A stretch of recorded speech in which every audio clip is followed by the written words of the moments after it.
Je voulais d'abord remercier l'UGA de nous accueillir chaleureusement dans cet amphithéâtre et l'Agence régionale de santé de la Drôme, l'ARS pour ceux qui connaissent, qui nous aide à organiser tous nos cycles de conférences grand public. Alors ce soir, vous avez la chance d'avoir toute l'équipe au complet de la Fondation, l'équipe opérationnelle. Donc je voulais qu'on remercie Joséphine Palanca qui est dehors. Voilà. Vous la connaissez donc. Émilie Géard, qui est là, qui est responsable des programmes scientifiques, et notre directeur général, Wilfried Sanchez, qui est au fond de la classe, comme à l'école. Pour ceux qui ne connaissent pas encore, la Fondation Roveltin a été créée en 2013, et si je compte bien, on fêtera nos 5 ans cette année. La Fondation Roveltin, c'est une fondation de coopération scientifique qui travaille dans les domaines de la santé et de l'environnement, et plus particulièrement sur la recherche en toxicologie et écotoxicologie. Elle a été initiée par les membres fondateurs de la Fondation, qui sont, je vais les citer rapidement, avec mon anti-sèche, l'Université de Claude Bernard Lyon 1, l'INP de Grenoble, les mines de Saint-Étienne, l'UGA, chez qui nous sommes, la CCI de la Drôme, l'Aglo Valence Ronan Sud-Rhône-Alpes, la Compagnie nationale du Rhône, la CNR, la région Auvergne-Rhône-Alpes, le département de la Drôme, l'INERIS et l'IRSTER. Alors, une des missions de la Fondation consiste à produire et à diffuser la connaissance sur le sujet de santé-environnement et molécules auprès du grand public. Vous connaissez les jeudis de la Fondation parce que je vois que pas mal d'entre vous sont des férus. Dans ce cadre, nous organisons des conférences débat que nous avons les jeudis de la Fondation, tous les 2 mois à peu près. Et le principe consiste à donner la parole à 2 conférenciers qui portent un regard croisé sur un thème à forts enjeux et au cœur de l'actualité, tant que faire se peut. Et ce soir, nous avons choisi de vous parler de qualité de l'air intérieur et avons intitulé cette conférence débat « Polluants de l'air intérieur, sources et impacts sur notre santé et celle de nos enfants ». Alors en introduction, avant de nous présenter nos intervenants, juste un petit mot pour dire qu'on passe en moyenne 85% de notre temps dans des environnements clos, que ce soit à la maison, au travail, dans des locaux destinés au public, dans les moyens de transport, et on peut être dans ces environnements clos exposé à de nombreux polluants. La qualité de l'air intérieur représente un enjeu de santé publique aujourd'hui largement reconnu, et de plus en plus que vous êtes intéressés par le sujet, en particulier pour les femmes enceintes et les nourrissons. Donc pour savoir un peu plus sur cette pollution à laquelle nous sommes tous soumis, ses effets sur la santé des petits et des grands, et les moyens de s'en prémunir, je vous présente nos 2 intervenantes, que je remercie d'avoir répondu à notre invitation. Donc Corinne Mondin, qui est là, qui est responsable de l'Observatoire de la qualité de l'intérieur, de l'air intérieur, au Centre scientifique et technique du bâtiment, que quelqu'un connaisse peut-être mieux sous le terme de CSTD, et Véronique Morera, qui est juste derrière elle, qui est présidente du WECF. Alors WECF, ça veut dire en bon français Women Engaged for a Common Future. Et bien les femmes, je ne sais pas comment vous le traduisez, mais les femmes engagées pour un futur commun. En français, tout de suite, ça claque moins bien, comme on disent les jeunes. Et le WECF a développé un projet qui s'appelle Nesting, qui nous sera présenté tout à l'heure, pour protéger nos enfants en créant un intérieur sain. Voilà la petite introduction. Donc, je vais laisser la parole à Corinne Mondin, qui va commencer par nous expliquer ce que c'est que son observatoire de l'air intérieur. Merci beaucoup pour cette introduction. Bonsoir à tous. Je suis très heureuse d'être avec vous ce soir et je remercie la Fondation Roveltin de m'avoir invitée et de me donner l'occasion de présenter les travaux de l'Observatoire de la qualité de l'air intérieur. Alors je vais vous présenter le sujet. Monsieur Fat vous a introduit rapidement le sujet. Je vais un petit peu répéter certaines choses. Les grandes questions du moment et puis qu'est-ce qu'on sait aujourd'hui sur la recherche, la réglementation sur la qualité de l'air dans les bâtiments. Alors de quoi on parle? On parle un ensemble de pollutions très diverses que l'on a l'habitude de classer en 3 catégories. Les agents chimiques, alors ça vous parle sûrement, ce sont les allergènes d'acariens, de chats, de chiens, les bactéries, les moisissures, les virus, c'est le vivant, on retrouve dans les bâtiments. Les pollens aussi qui peuvent venir de l'extérieur. La deuxième grande famille, c'est celle des agents physiques. Donc là encore, vous connaissez ces polluants, l'amiante, qui n'est plus utilisé dans les bâtiments, mais qui l'a été jusqu'en 1997, les fibres minérales artificielles, le radon, donc qui est un gaz radioactif qui vient du sol, les particules fines et ultra-fines, les champs électromagnétiques qui sont également dans cette catégorie. Et la troisième grande famille, c'est celle des agents chimiques, tout aussi vaste, le monoxyde de carbone, donc un brûlé de combustion, quand il y a un appareil de chauffage qui fonctionne, il émet du monoxyde de carbone, les composés organiques volatiles, on parle de COV en général, et les semi-volatiles, j'en reparlerai un petit peu plus tard dans mon exposé, l'ozone, le dioxyde d'azote, qui sont plutôt des polluants extérieurs qui rentrent dans les bâtiments, et les métaux, qui sont moins problématiques aujourd'hui. C'est la grande famille des polluants chimiques. Alors on peut aussi expliquer la pollution de l'air intérieur selon les sources. Et là encore, on retrouve 3 grandes catégories de sources. Il y a tout ce qui concerne le bâtiment lui-même, les matériaux constitutifs du bâtiment émettent des polluants, les revêtements de sol, de plafond, de murs, le mobilier lui-même émet aussi une pollution. Ensuite, le deuxième groupe, ce sont nous, ce sont les humains.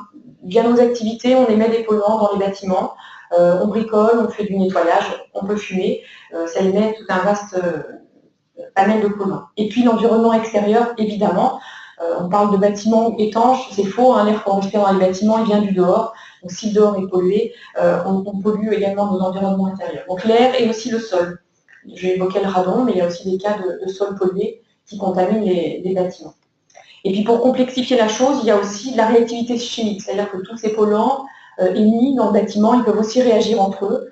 L'ozone qui vient de l'extérieur, il réagit avec des terpènes, un groupe de polluants qu'on appelle des composés organiques volatiles qui sont présents dans les parfums.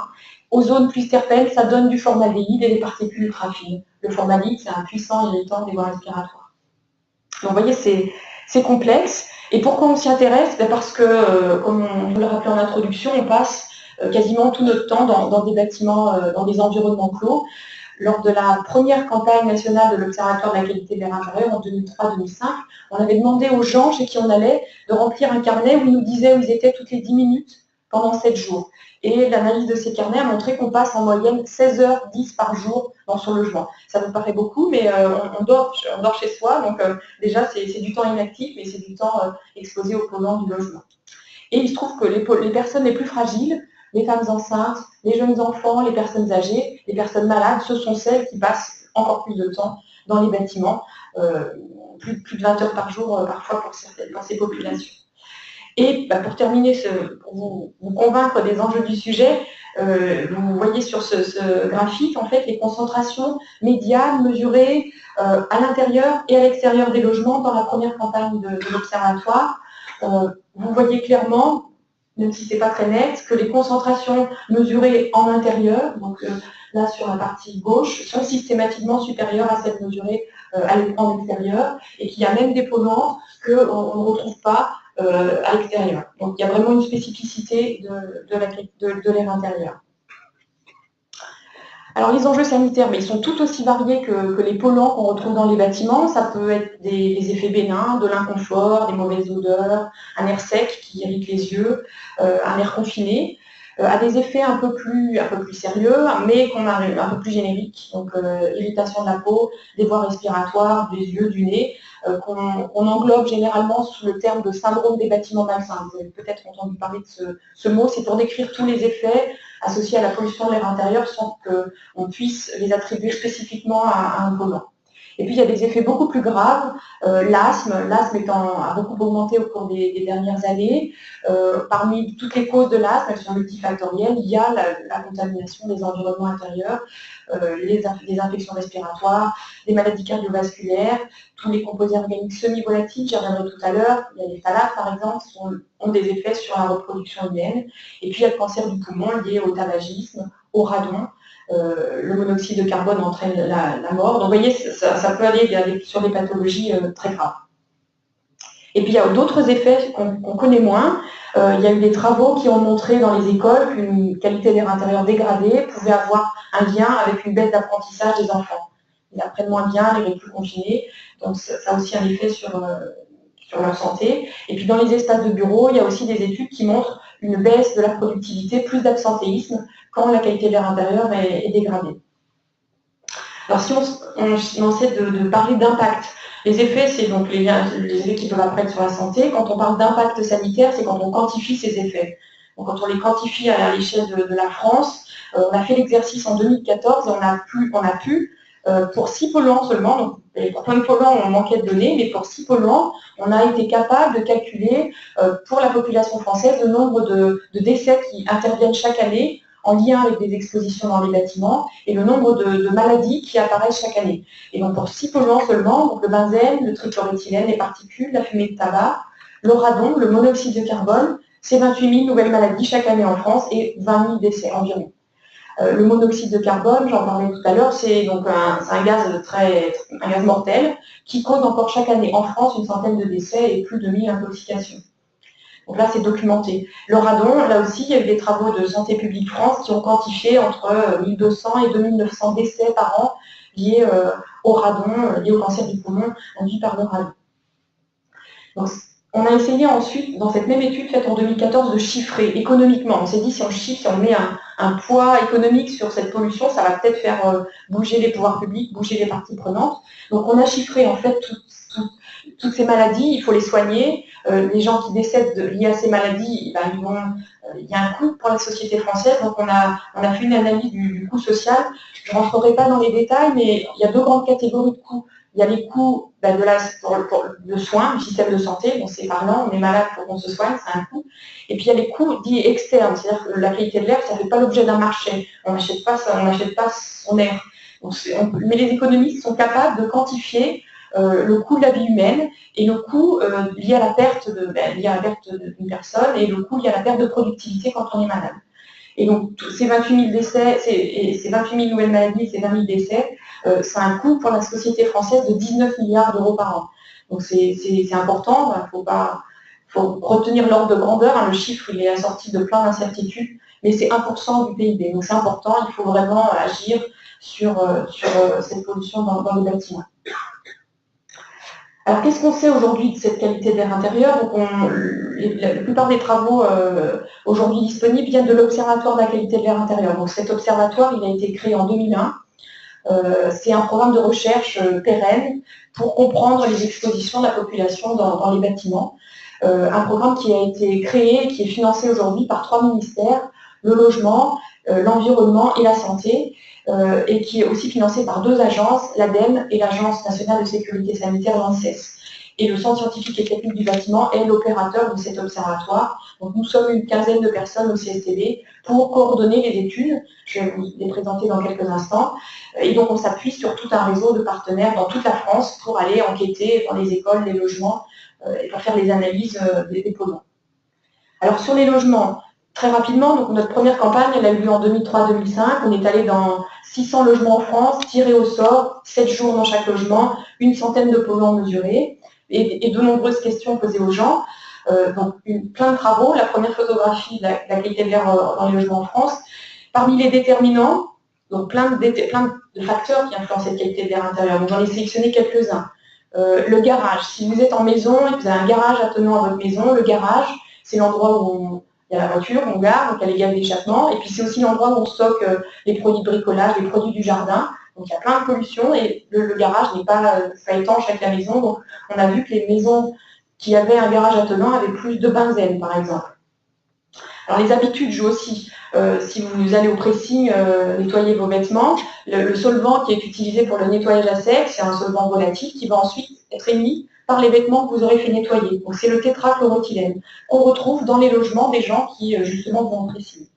Bon, le tabagisme, évidemment, c'est la première source de pollution qui émet plus de 1000 substances chimiques, des particules de l'acétaldéhyde. Donc c'est vraiment un déterminant important.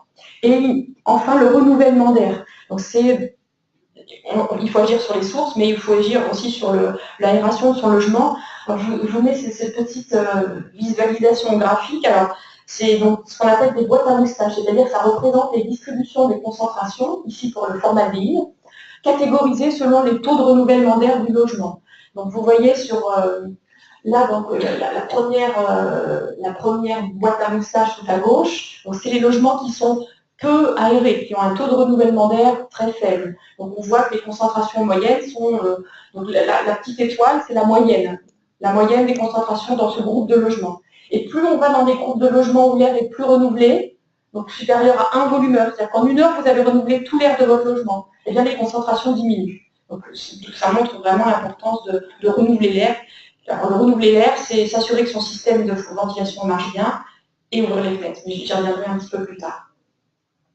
Alors aujourd'hui, on est en train d'exploiter les données pour nos 2 nouvelles campagnes nationales qu'on a terminées l'année dernière dans les écoles. On a fait la même chose, on a tiré au sort des écoles, 308 écoles dans le parc des écoles en France, 602 salles de classe et des bureaux, 130 bureaux environ, tirés au sort dans les listings, les bases de données disponibles. On contacte les gens, s'ils veulent bien nous accueillir, on fait les mesures. Donc là, on est en train d'exploiter les données, donc je n'ai pas de résultats à vous présenter. Je peux juste vous montrer rapidement, j'ai fait un focus sur les écoles, puisqu'on va parler beaucoup des enfants.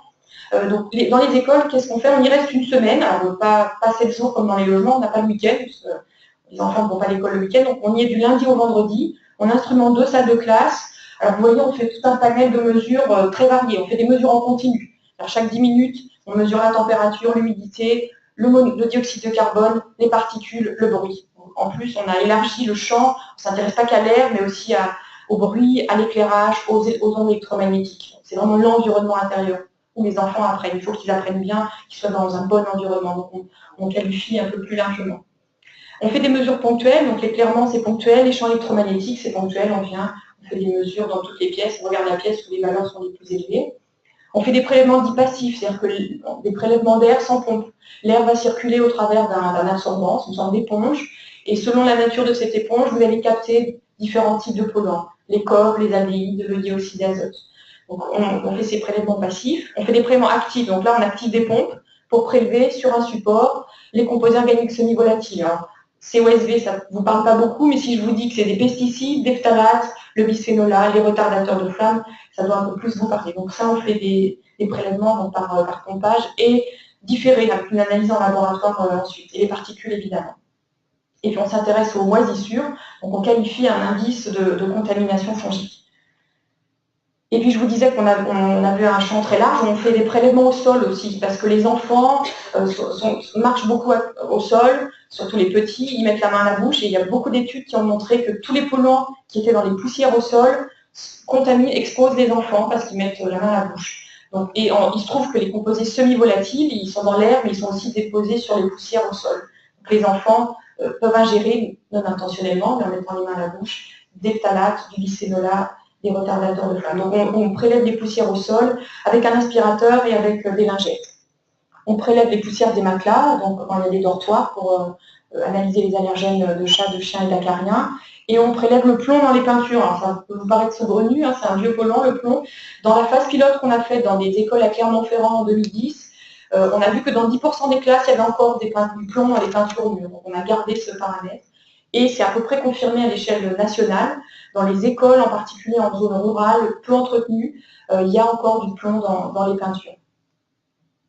Alors, je vous disais que je n'avais pas de résultats à vous présenter. J'ai quand même un petit peu de résultats parce qu'on a fait d'autres travaux en amont et notamment des travaux où, dans le cadre de la surveillance réglementaire de la qualité de l'air intérieur, je vous en parlerai un petit peu plus tard, c'est obligatoire aujourd'hui de faire des mesures ou d'avoir des actions sur la qualité de l'air dans les écoles et les crèches. Donc, dans le cadre de la préparation de cette réglementation, on a participé avec le ministère de l'écologie à une phase pilote.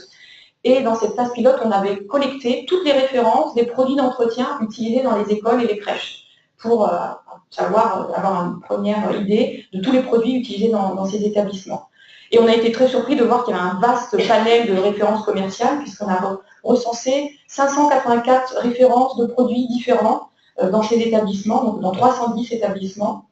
1 à 7 produits utilisés par établissement, 3 ou 4 en moyenne. Donc vraiment beaucoup de produits dans ces lieux.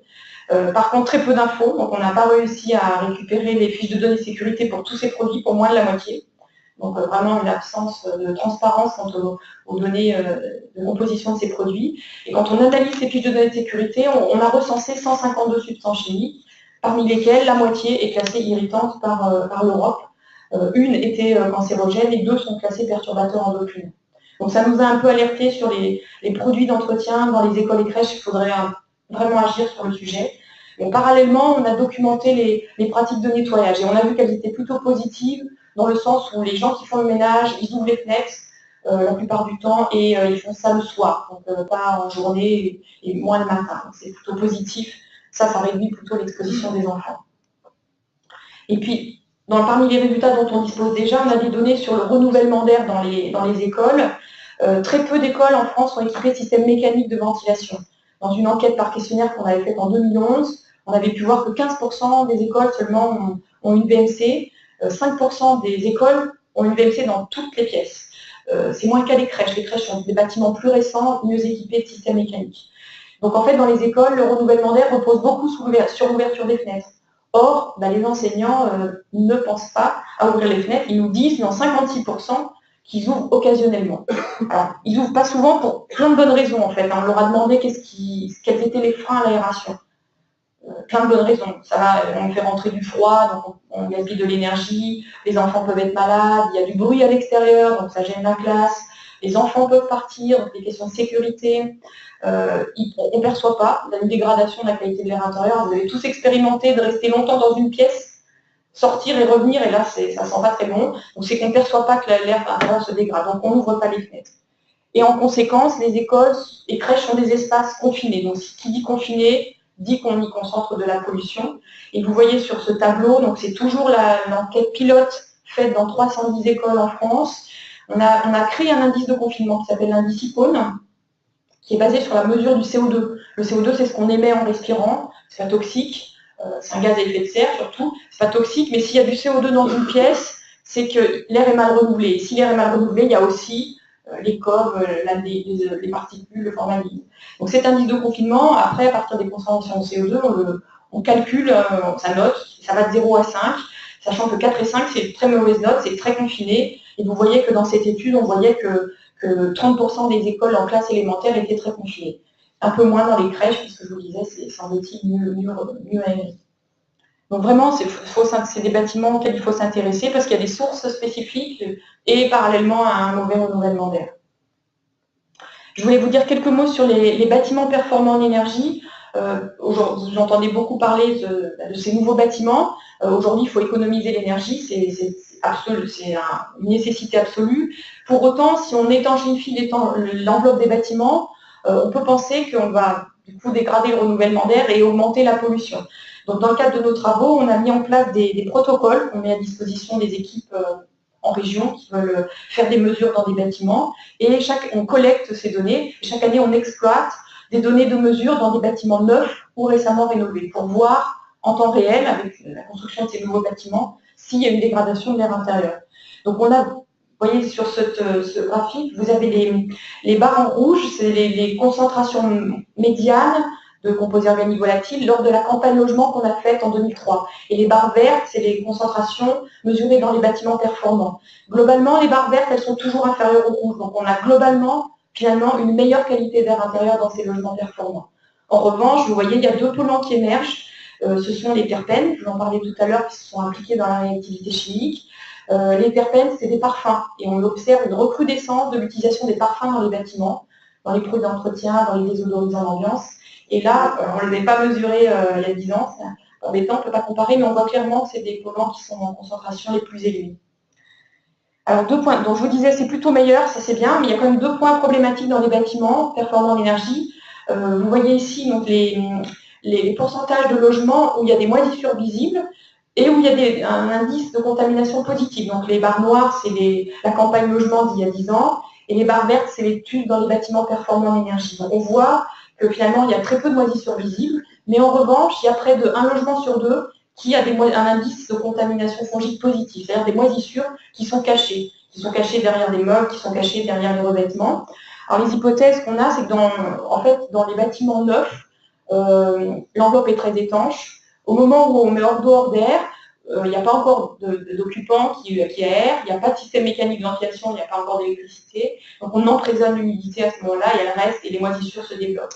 Et en plus, on raccourcit les temps de séchage. Aujourd'hui, il faut construire vite, donc on n'attend pas que ça sèche. Et c'est catastrophique parce que les moisissures se développent et quand les gens arrivent dans le logement neuf, c'est tout moisi et parfois ça ne se voit pas. Et dans le rénové, donc si vous êtes amené à rénover votre maison énergétiquement, pensez à installer un système de ventilation parce que dans les maisons très anciennes, c'était pas obligatoire d'avoir un système mécanique. Donc si vous rénovez en changeant les fenêtres, en isolant thermiquement, et que vous ne gérez pas la ventilation en parallèle, vous allez aussi complètement confiner et emprisonner l'humidité et créer l'apparition de moisissures. Donc il faut que ça se sache, parce qu'aujourd'hui on rénove intensément, on a les objectifs de rénovation de 500 000 logements par an, c'est bien, mais il faut aussi être vigilant sur d'autres aspects, notamment sur la ventilation. Et l'autre point de vigilance, c'est le radon. On a observé dans une étude qu'on a menée en Bretagne, donc c'est une zone où il y a beaucoup de radon, le radon est émis par les sols granitiques, que les maisons qui avaient fait l'objet de rénovation énergétique avaient des concentrations de radon supérieures à celles qui n'avaient pas été rénovées énergétiquement, toutes choses égales par ailleurs. Vous voyez sur ces deux barres les concentrations moyennes dans chaque catégorie de maison. Parce qu'en fait, le radon, ça vient du sol. Si vous étanchéifiez l'enveloppe, le radon va toujours être émis par le sol, mais il ne va plus ressortir. Donc vous allez concentrer le radon dans vos maisons. Donc là encore, quand on rénove, pensez à gérer la ventilation s'il n'y a pas de système mécanique. Un petit focus sur les perturbateurs endocriniens. Je pense que Mme Morera va beaucoup plus développer ce sujet-là. C'est pour nous un sujet d'étude. C'est nouveau, ces polluants, on les regardait pas il y a 15 ans. Maintenant, on les mesure. On les a réanalysés dans les échantillons qu'on avait congelés de notre campagne logement. Et là, on les analyse dans la campagne école. Donc, vous voyez sur ce graphique les résultats pour 66 substances qu'on a mesurées sur des filtres qu'on avait collectés dans l'air des salons, qu'on avait congelés en attendant d'avoir des sous. Et on a été, grâce à des financements de l'Agence de sécurité sanitaire, on a pu réanalyser ces filtres 10 ans plus tard. On avait vérifié que les molécules étaient toujours là. Donc, vous voyez toutes les molécules, les barres bleu foncé, c'est les pourcentages de logements dans lesquels la molécule est quantifiée. On est capable de qualifier sa concentration. Et les barres bleu clair, ce sont les pourcentages de logements où la molécule est présente. Donc on voit en fait, pour tenir que dans près de la moitié des logements, on a la moitié de ces substances. Donc, et les barres, les substances les plus à gauche, donc, qui sont présentes et quantifiées dans 100% des logements, ce sont les phtalates et les hydrocarbures aromatiques polycycliques, donc les HAP, qui viennent de la combustion. Donc c'est soit l'extérieur, soit la cuisson, le tabagisme, la combustion d'encens. C'est des termes brûlés de combustion. Et puis on a aussi le triclosan qui est apparu parmi les substances les plus présentes. Le triclosan, c'est un antibactérien, donc il est très présent dans les logements français. Les polluants qui sont qu'on ne détecte plus ou très peu, ce sont d'anciens pesticides organochlorés qui sont interdits, donc on ne retrouve plus. Certains sont interdits, mais on les retrouve encore. Le lindane, par exemple, est interdit depuis assez longtemps, et il est très rémanent, donc on mesure encore un peu. Les moisissures, j'avais une diapo supplémentaire pour insister sur l'importance de ce sujet. Dans la campagne logement d'il y a 15 ans, enfin de 2003-2005, on avait observé que 37% des logements avaient des moisissures, ce qui paraît énorme. L'Agence nationale de sécurité sanitaire a publié une expertise sur le sujet il y a 2 ans, et aujourd'hui il y a beaucoup d'actions en cours au ministère de la Santé pour améliorer ne serait-ce que les connaissances et puis les techniques de remédiation pour informer les gens. Autre sujet d'actualité, la pollution atmosphérique extérieure. Là, il y a des travaux en cours également à l'ANSES pour essayer de comprendre ce qui favorise les transferts de pollution. Est-ce que c'est la distance à la route, le type de ventilation, le type de bâtiment, pour pouvoir après avoir des leviers d'action. Est-ce qu'il faut construire à une certaine distance tous les bâtiments des routes, c'est compliqué, ou est-ce qu'il faut peut-être avoir des systèmes spécifiques. Il y a des travaux en cours pour essayer de mieux comprendre. En attendant, la première chose à faire, c'est de réduire la pollution extérieure, mais bon, ça n'avance pas aussi vite qu'on voudrait. Donc, protégeons les bâtiments et les populations. Je voulais vous dire quelques mots aussi sur les capteurs bas coût. Vous voyez peut-être sur Internet, vous avez peut-être été sollicité pour mesurer la qualité de l'air intérieur chez vous. Alors, il y a plein d'offres aujourd'hui sur le marché, c'est très intéressant, il y a plein de perspectives passionnante, puisque c'est des capteurs connectés, pas chers, miniaturisés. Donc on peut imaginer pour les gestionnaires de bâtiments de mettre des capteurs partout, hein, dans toutes les écoles, et puis le service technique de la mairie pourrait suivre toutes ces écoles. Pour les particuliers, on peut aussi imaginer des outils comme l'outil qu'on a développé au CFTV, le Classer, qui indique le confinement avec un feu tricolore. Dès que ça passe au rouge, c'est que la qualité de l'air intérieur est dégradée. Donc soit votre système il tombe en panne, soit il faut ouvrir les fenêtres. Donc il y a plein de perspectives intéressantes, néanmoins, il faut que vous soyez vigilants si vous achetez ce type d'appareil, parce qu'aujourd'hui, ils n'ont pas été évalués, il y a la norme de vérification, ils sont peu sensibles pour certains, ils ne sont pas dans la gamme de concentration qu'on observe dans les bâtiments, ils ne sont pas spécifiques, hein, ça mesure tous les composés organiques volatiles, alors que tous ne sont pas toxiques. Et puis, ils ne durent pas tous dans le temps. Donc voilà, je voulais vous alerter sur le fait que c'est prometteur, mais ne vous lancez pas tout azimut dans l'achat de ces capteurs bas coût, parce qu'ils sont pour l'instant pas très fiables. Et puis pour terminer, quelques mots sur la réglementation pour que vous sachiez un peu ce qui se fait. Je vous ai présenté les travaux de recherche. Je ne sais pas si vous connaissez cette étiquette, mais aujourd'hui, il y a une étiquette qui indique le potentiel d'émission des produits de construction et de décoration, donc sur le modèle de l'étiquette énergétique, donc de A+ à C. Le A+ étant les produits moins émissifs, et C, les produits plus émissifs ou non évalués. Donc selon que vous mettez du carrelage dans votre garage ou bien de la moquette dans votre chambre, vous ne choisirez peut-être pas la même qualité de produit. Donc c'est important, c'est intéressant de connaître cette étiquette. Et aujourd'hui, c'est d'ailleurs utilisé dans les cahiers des charges pour construire de nouvelles écoles, de nouvelles crèches. On impose des matériaux classés A+. Alors cet étiquetage doit s'élargir à d'autres produits. À partir de 2019, tous les produits les désodorisants à combustion, donc les bougies parfumées, les encens, auront un étiquetage pour alerter sur le fait que ça émet des polluants. Il ne faut pas penser qu'un désodorisant intérieur va vraiment éliminer tous les polluants. Il rajoute juste de la pollution et tout ce qui est basé à base de combustion, ça émet en plus tous les brûlés de combustion, les particules, le benzène. Donc il y aura un étiquetage pour alerter les gens de ne pas inhaler les fumées et si possible de l'aérer. Et puis on espère qu'à terme, il y aura un étiquetage sur d'autres produits. Le mobilier, c'est en cours, il y a des travaux de l'ANSES qui ont été produits. Les produits d'entretien, j'évoquais tout à l'heure la problématique dans les écoles. Aujourd'hui, le problème, c'est qu'on n'a pas d'étiquette, il n'y a pas d'étiquetage pour les produits qui permettraient de choisir des produits moins émissifs et plus vertueux. Je l'évoquais aussi tout à l'heure, il y a une surveillance obligatoire de la qualité de l'air intérieur aujourd'hui dans les écoles, dans les établissements recevant du public. Et le premier lieu ciblé, ce sont les lieux accueillant des populations les plus sensibles, donc les enfants. Donc aujourd'hui, en théorie, au 1er janvier 2018, toutes les écoles et crèches de France devaient avoir mis en place cette surveillance. Donc soit, c'est mon choix, il y a deux démarches, avoir fait des mesures, soit avoir mis en place un guide de bonnes pratiques qui est visualisé sur l'écran.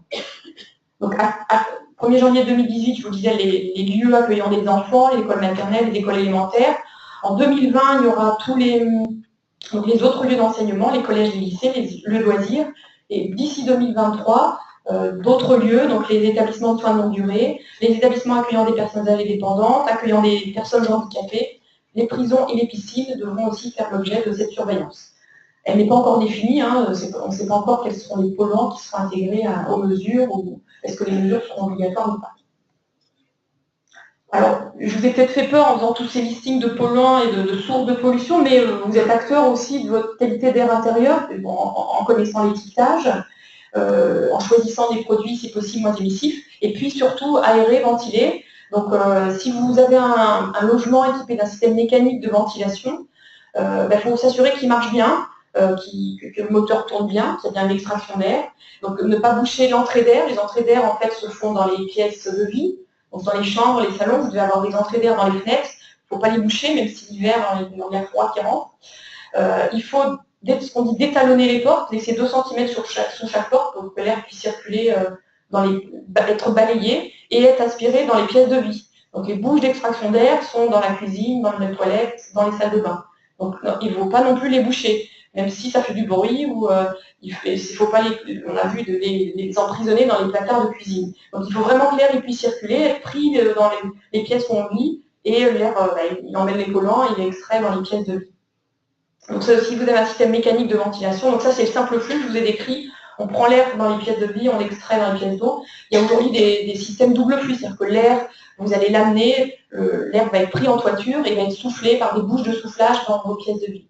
Donc là, si vous avez ce type de système, ne pas boucher forcément, absolument, sinon vous n'aurez pas d'air neuf qui va rentrer dans votre logement. Si vous n'avez pas un système mécanique de ventilation, là, il faut absolument être habitué à ouvrir les fenêtres, être sensibilisé à ça.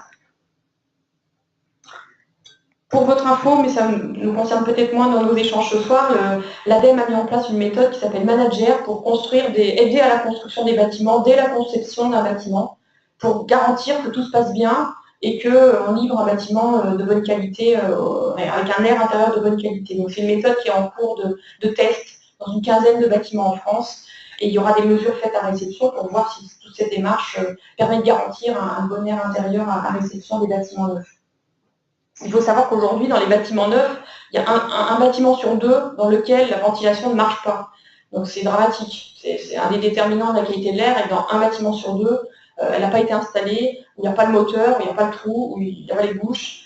Donc c'est vraiment, il y a un chantier énorme de professionnalisation de la filière et de sensibilisation des gens pour que déjà ça marche mieux.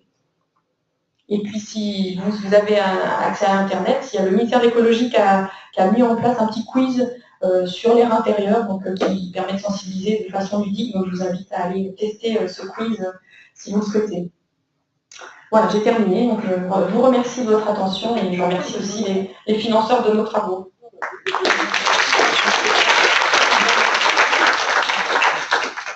Si c'est bon, niveau timing. Je donne la parole à Madame Morera ou Émilie, vous voulez reprendre la parole? Je vous propose qu'on voit les deux présentations à la suite et puis qu'on garde les questions pour la fin, si ça vous convient. Je vais juste brancher ça. Vous avez une mappette, si vous voulez. Ça aurait pu être utile. C'est juste là. Donc, merci. Avant, arrière et le laser.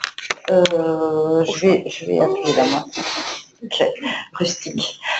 Bonsoir mesdames, messieurs. Moi je suis Véronique Morera, je suis présidente de cette association qui a un nom impossible à prononcer, donc WECF.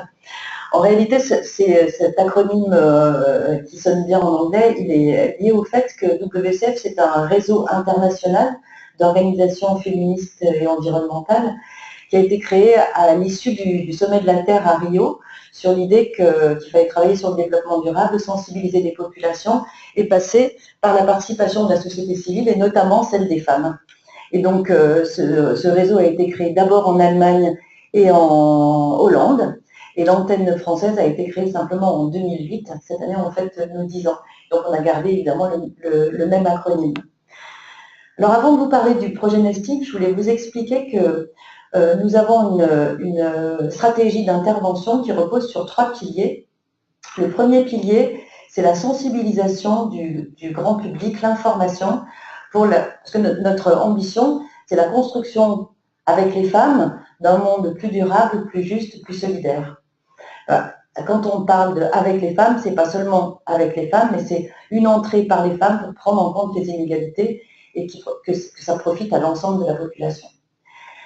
Donc, notre premier pilier d'intervention, c'est la sensibilisation du public et le renforcement de la capacité à agir.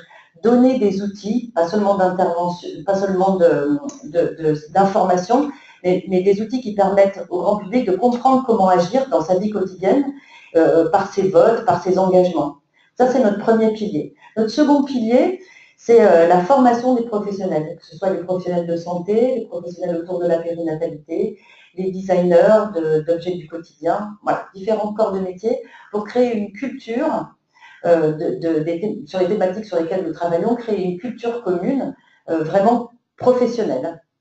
Et puis notre troisième pilier, qui est absolument indissociable des deux autres, c'est la foi absolue en l'importance des politiques publiques et des régulations, parce que l'action citoyenne, elle est indispensable, on ne peut pas faire tout seul, même si on agit collectivement. Ce qui est important, c'est qu'il y ait des politiques publiques et des régulations qui soient mises en place au plus haut niveau.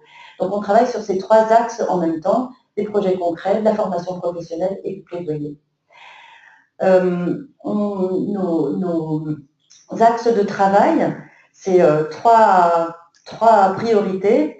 La question de l'économie circulaire. L'économie circulaire, ça veut dire relocaliser l'économie sur les territoires, travailler sur l'agriculture, notamment sur les territoires ruraux, la production et la consommation responsables. Le deuxième pilier de notre activité, c'est l'agenda 2030.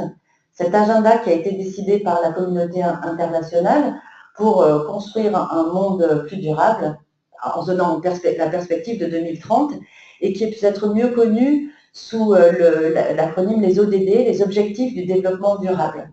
Donc ces objectifs, c'est 17 objectifs qui visent à réduire ou éradiquer la pauvreté et construire un monde plus soutenable avec un environnement mieux pris en charge.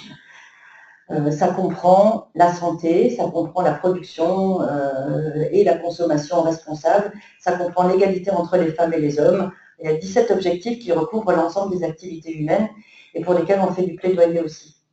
Et notre troisième axe de travail, c'est la santé-environnement et la lutte contre les produits toxiques du quotidien.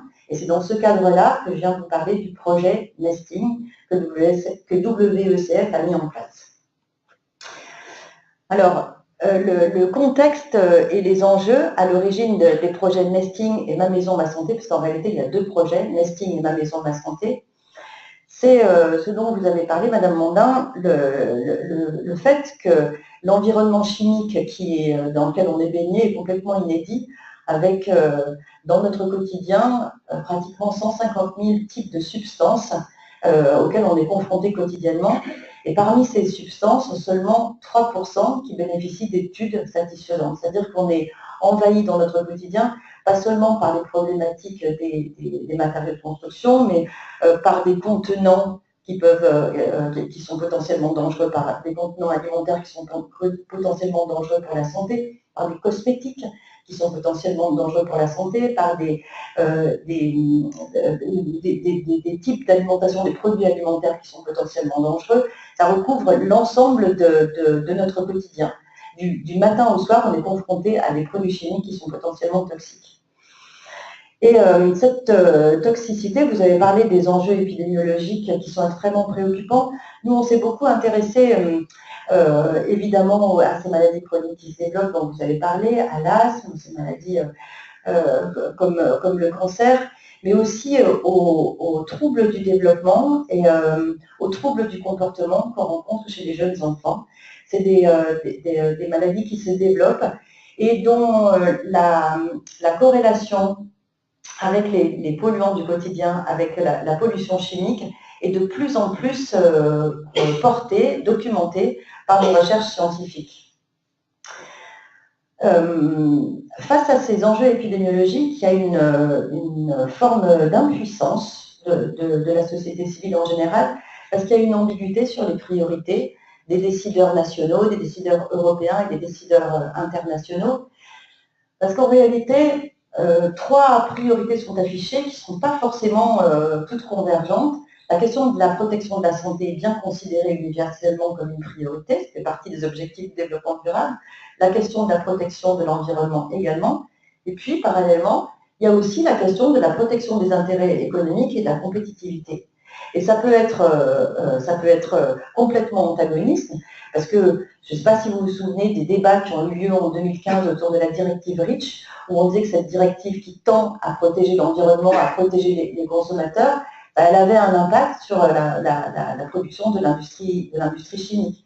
On a le débat en ce moment, oui, parce que si l'industrie chimique doit fournir une documentation, puis doit retirer du commerce les produits qui sont réputés dangereux, alors ça génère forcément un coût. Donc les intérêts économiques ne sont pas protégés.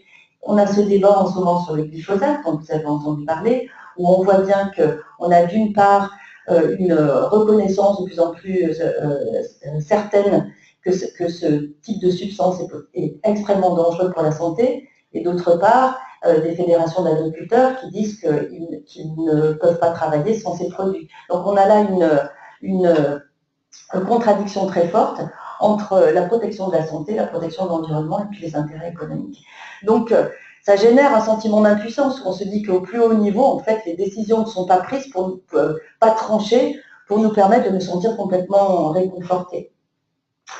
Pour continuer sur le contexte et les enjeux, je parle d'une récente prise de conscience scientifique, et récente c'est en Italie, parce qu'en réalité cette prise de conscience, elle date déjà d'une bonne quarantaine, cinquantaine d'années, sur la compréhension que les perturbateurs endocriniens avaient un réel effet sur la croissance, sur le développement, sur la fertilité. Cette prise de conscience est reliée de plus en plus. Donc on sait maintenant, vous en avez parlé un peu, on commence à parler de l'effet cocktail, c'est-à-dire que ce n'est pas seulement une substance qui est potentiellement dangereuse, mais sa rencontre et son accumulation avec d'autres qui peut avoir des effets sur la santé. On sait que ce n'est pas, comme on l'a cru longtemps, la dose qui fait le poison, mais qu'en fait, à de très petites doses, les substances sont potentiellement extrêmement dangereuses. On sait aussi qu'il y a des périodes particulières de sensibilité, c'est-à-dire qu'une exposition à un moment donné de la croissance peut potentiellement produire des dégâts sur la santé actuelle, sur la santé future de la personne, mais aussi sur les générations à venir. Et donc, c'est les effets transgénérationnels. Et cette prise de conscience scientifique, elle est relayée, appuyée par les médias qui en parlent de plus en plus. Le contexte, c'est aussi une évolution sociétale à deux vitesses, puisqu'on a d'un côté un processus de régulation qui est extrêmement long à se mettre en place. La directive REACH, elle date de 2007 pour sa mise en place, mais les choses sont en évolution, les régulations c'est extrêmement ardu, extrêmement lent. Et puis de l'autre côté, on a une mobilisation citoyenne extrêmement exigeante et qui donne des accélérations en fait dans la régulation. J'en veux pour preuve les scandales sanitaires, notamment la question du bisphénol. Chaque fois qu'un scandale sanitaire est relayé par la société civile et par les médias, la régulation avance. Et donc on a là un processus un peu à deux vitesses, entre une mobilisation citoyenne de plus en plus exigeante et puis une régulation qui est assez lourde, assez lente à se mettre en place. Et puis je voulais parler aussi de l'enjeu des 1000 jours et la question du moment propice. Cet enjeu des 1000 jours, c'est cette période de la grossesse, plus les 2 premières années de vie des nourrissons. Il y a un enjeu extrêmement crucial à ce moment-là, parce que c'est le moment donc, où l'embryon puis le fœtus dans le ventre de sa mère et puis dans les 2 premières années de sa vie fabrique sa santé pour l'avenir. Et on sait maintenant que les substances auxquelles il est confronté peuvent impacter sa santé pour les années qui viennent. Je vous parlais tout à l'heure de l'asthme, j'ai oublié de vous parler des questions d'obésité, je vous ai parlé de troubles du comportement, des troubles du développement, de la stérilité. Ce sont des problématiques qui peuvent être générées pendant cette période particulièrement sensible des 1000 jours. Et en fait, cette période des 1000 jours, c'est juste le bon moment en fait pour développer des politiques de prévention. Parce que c'est le moment le plus sensible et c'est à ce moment-là qu'on a un impact extrêmement important sur la santé à venir. Et puis c'est aussi un moment propice parce que les jeunes adultes en âge de procréer, les jeunes familles et les parents qui attendent des enfants sont très intéressés par ces questions, souhaitent préparer un environnement sain pour leur bébé et c'est donc un moment, une opportunité en fait pour faire de l'information sur ces questions. C'est un public en quelque sorte cible sur lequel on a plus d'impact parce qu'il y a un véritable intérêt. Donc voilà le contexte qui est à l'origine de cette réflexion sur le projet Nesting, ma maison de la santé. Donc je vais vous expliquer en détail ce que c'est que ce projet, mais je reviens sur ce que je vous disais en introduction. Nous, notre travail, il est vraiment sur 3 pieds, c'est-à-dire que sur le projet Nesting, je vais vous parler surtout de la sensibilisation des familles et du grand public, parce qu'on met en place des ateliers, c'est là qu'on agit. Mais on ne peut pas se contenter de faire porter la responsabilité sur les familles. parce que vous avez parlé de l'air, moi je vous ai parlé des cosmétiques, on pourrait parler des textiles, des ondes électromagnétiques, enfin, des aliments, des contenants. C'est une charge extrêmement lourde à gérer.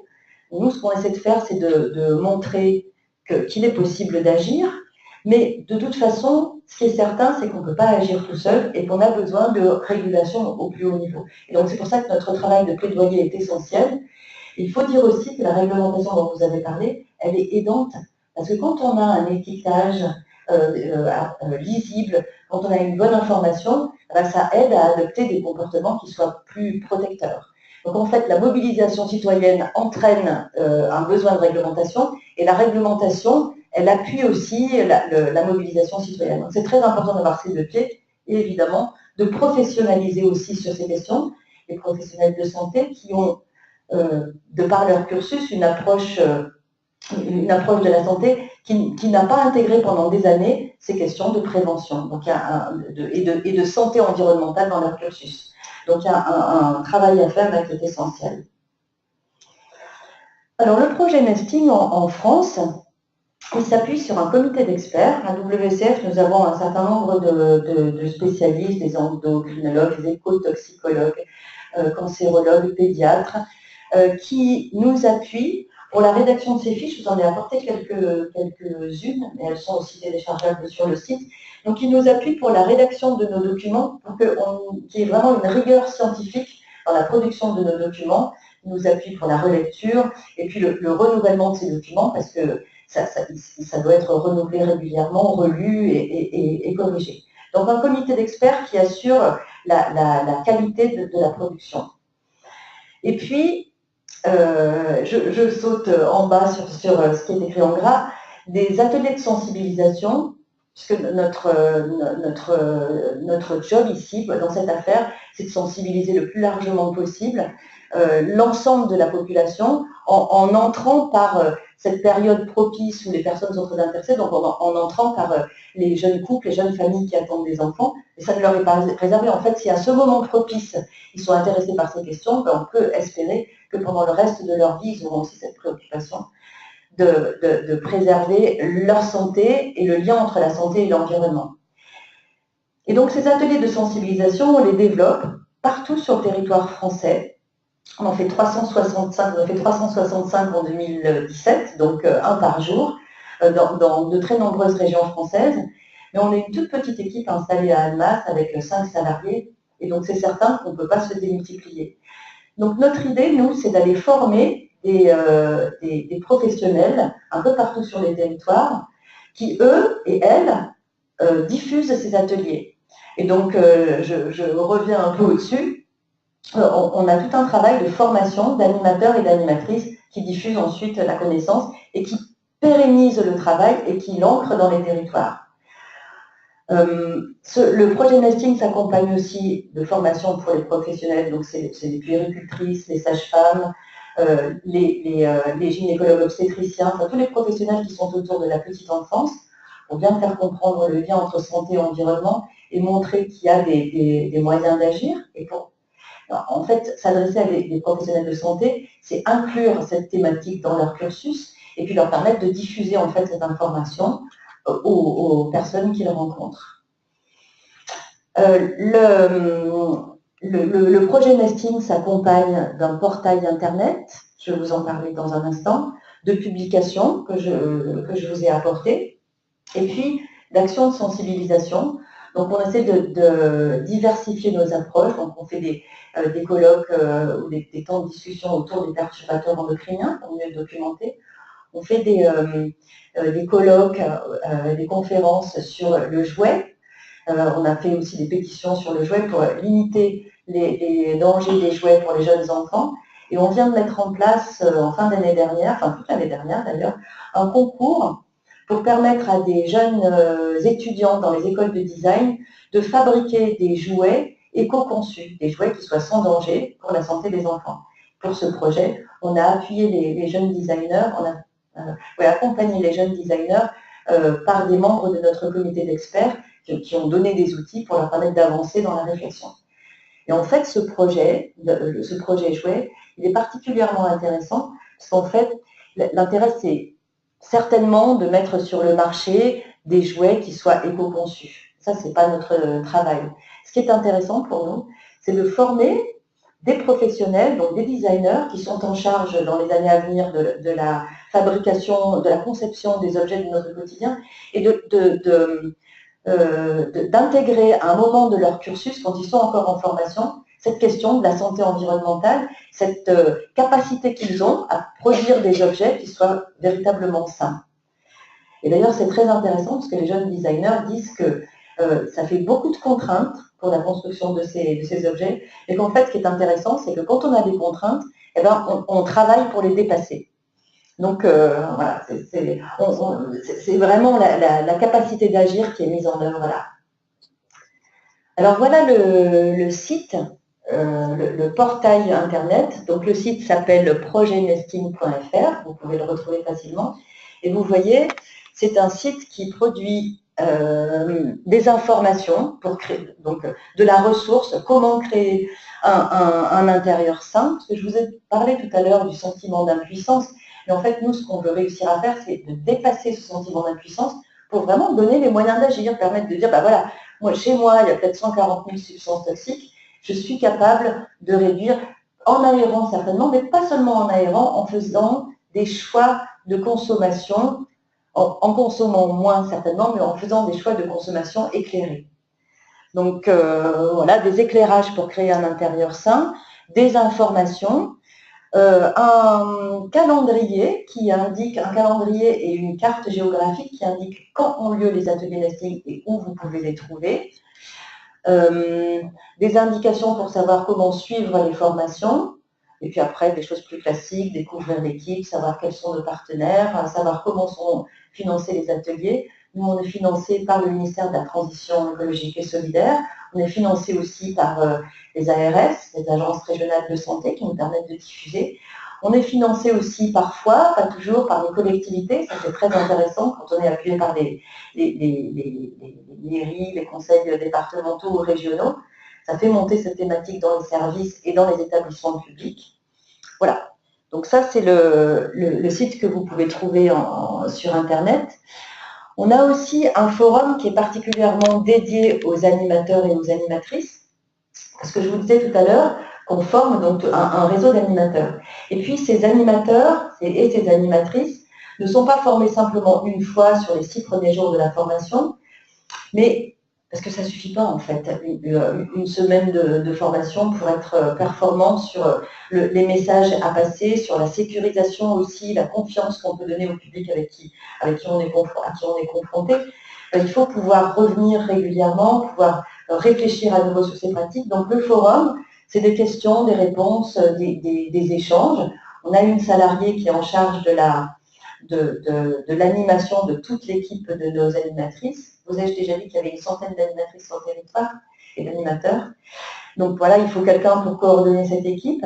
Et puis on fait aussi tous les ans 4 journées de formation continue, donc 2 fois 2 jours, des journées avec des conférences sur un sujet particulier. La prochaine, ce sera sur l'alimentation. La dernière, c'était sur les perturbateurs endocriniens, donc des conférences, et puis aussi des temps d'échange, de pratiques, des bonnes idées, des difficultés, voilà, pour permettre aux animateurs et aux animatrices de se renforcer et de partir un peu plus musclés pour diffuser ces connaissances sur la santé environnementale. Alors voilà, ces journées de suivi Nesting et ma maison, ma santé. Et je vais vous parler plus particulièrement de l'atelier Nesting et de ce qui est destiné au grand public. Donc voilà, les objectifs de l'atelier, c'est donner des informations, permettre aux personnes de comprendre quels sont les risques qui sont liés aux substances, permettre de mieux connaître ces polluants, mais surtout de savoir les repérer. Où sont-ils dans mon environnement? Voilà, il y a des choses qu'on peut facilement éviter. Où est-ce que ça se trouve? Prévenir les risques d'exposition en trouvant des solutions.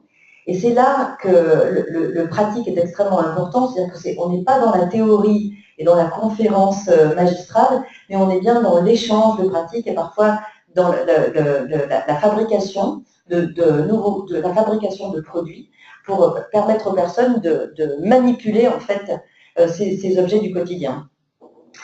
Les ateliers, c'est aussi des échanges d'expériences personnelles.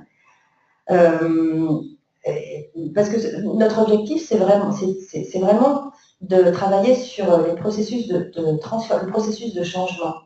Et en fait, pour changer, pour générer véritablement des apprentissages, c'est pas simplement par une conférence que ça se passe. C'est pour ça qu'on s'appuie aussi sur des théories de l'éducation qui visent les échanges entre les apprenants, la confiance en soi, quelque chose d'extrêmement positif, d'extrêmement absolument pas culpabilisant, mais de renforcement des capacités, de la capacité à agir, quelque chose qui est très joyeux, très convivial et très participatif, parce que finalement l'apprentissage, c'est comme ça qu'il passe le mieux, et c'est certainement pas en distribuant des dépliants ou en faisant des conférences. Alors, je vous les ai apportés quand même. Je vous les ai apportés quand même parce qu'ils sont particulièrement bien faits.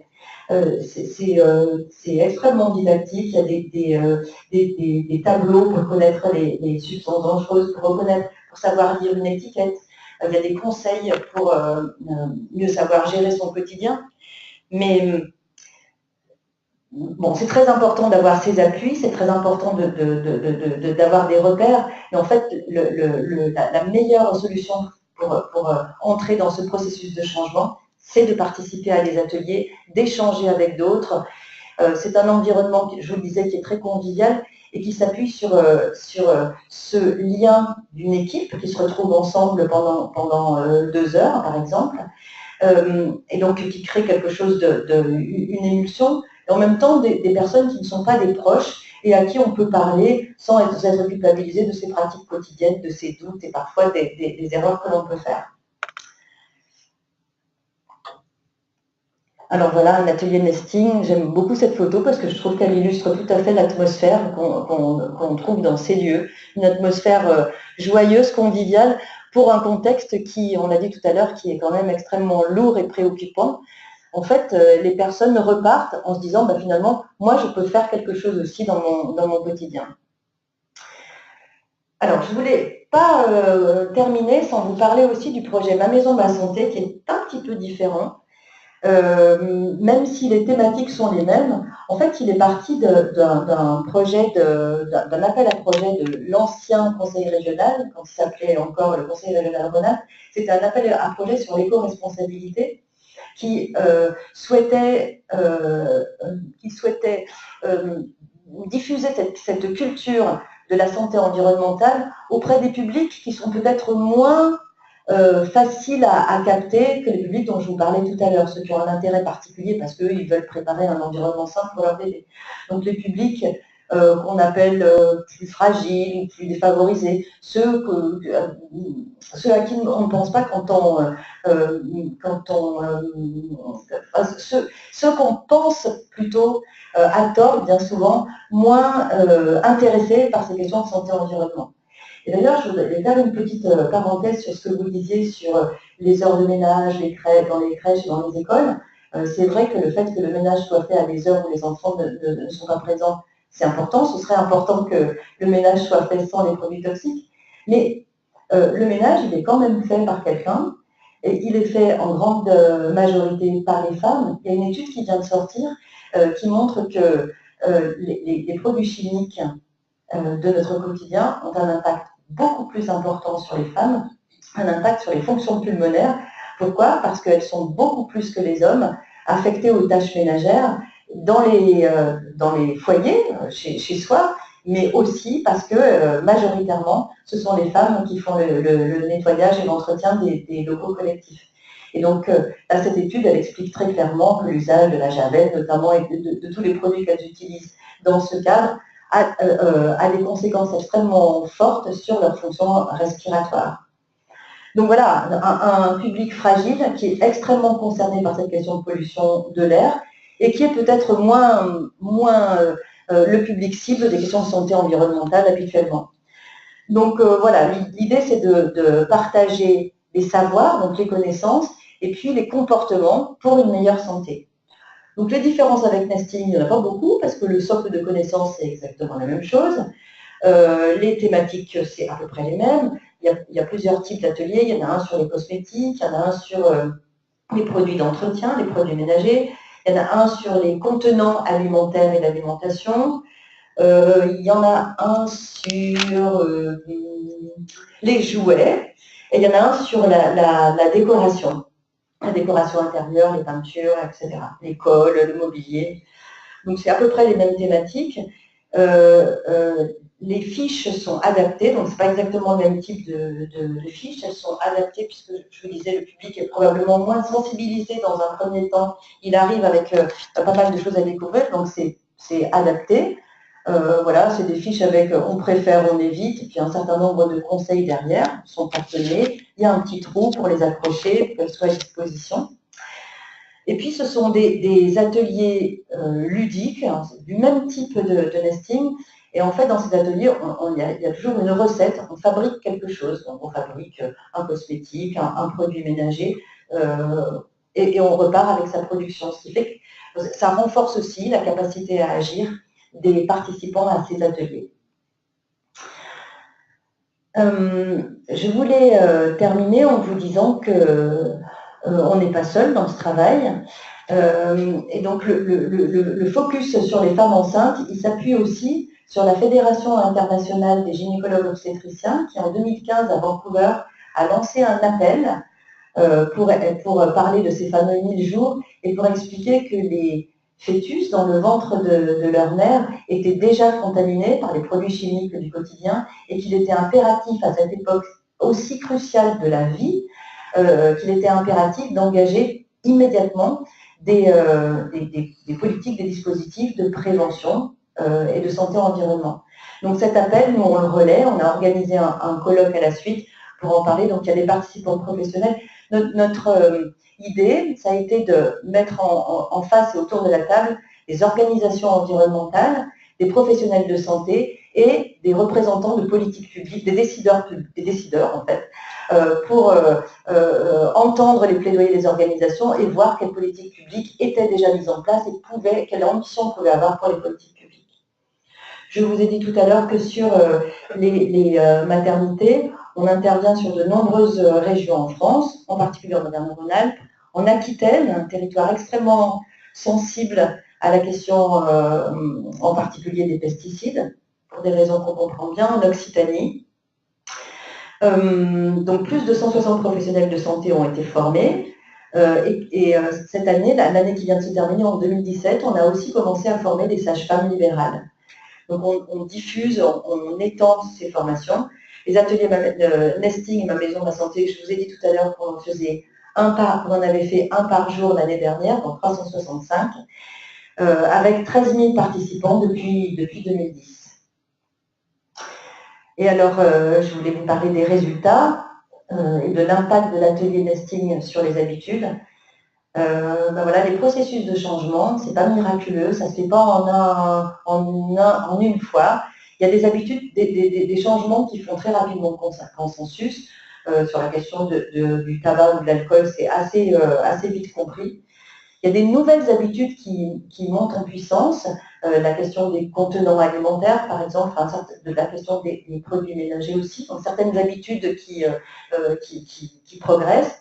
Et puis il y a des pratiques qui restent plus difficiles, comme par exemple l'usage du Wi-Fi ou la question du mobilier. Voilà, acheter du bois brut, ça reste encore quelque chose qui est assez éloigné des préoccupations habituelles.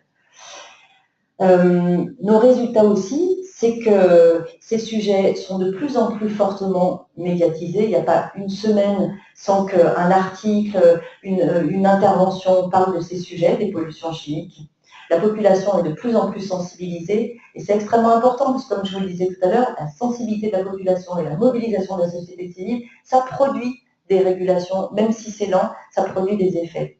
Les groupes politiques sont investis aussi.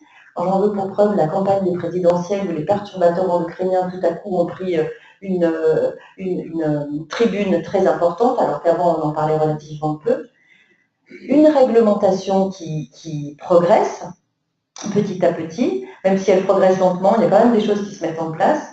Et puis des plans nationaux santé-environnement qui font appel à notre expertise et qui intègrent maintenant.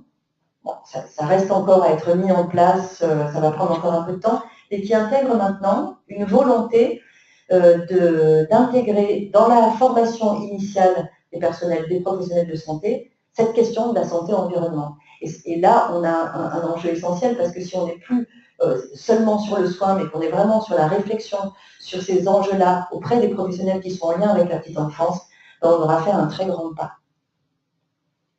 Voilà. Mon souhait, c'est de vous avoir convaincu qu'il est indispensable que chacun et chacune de nous s'engage à tous les niveaux, qu'on soit citoyen, qu'on s'engage individuellement, collectivement, et parce que c'est par cet engagement individuel et collectif qu'on peut faire bouger les choses à d'autres niveaux. On n'est pas du tout impuissant, on a tout à fait les capacités d'agir. Merci beaucoup.